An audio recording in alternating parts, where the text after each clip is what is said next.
يا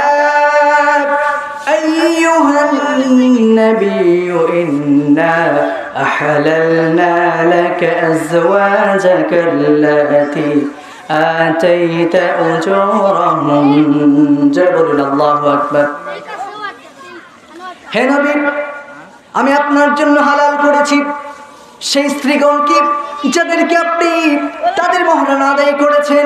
শুধু তাই নয়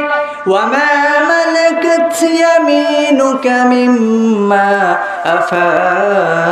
আল্লাহু আলাইক জোরে বলুন আল্লাহু আকবার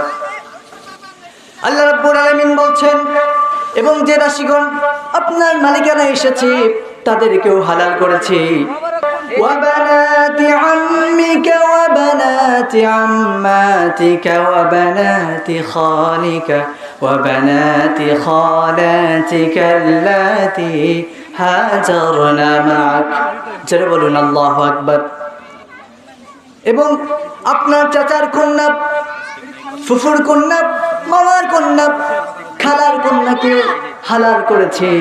যারা আপনার সাথে হিজরত করেছে وامرأة مؤمنة إن وهبت نفسها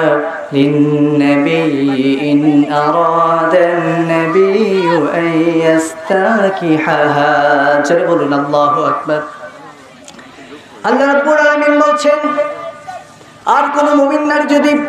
নিজেকে বিনা মহরানায় নবীর নিকট বিবাহের জন্য পেশ করে আর নবী যদি তাকে বিবাহ করতে চায় তাহলে আমি আল্লাহ রাব্বুল আলামিন তাকেও হালাল করেছি জোরে বলুন সুবহানাল্লাহ খালিসাতান লাকা মিন দুনিল মুমিনিন জোরে বলুন আল্লাহু আকবার বিশেষভাবে এটি শুধু আপনার জন্যই অন্য কোনো মুমিনদের জন্য নয়।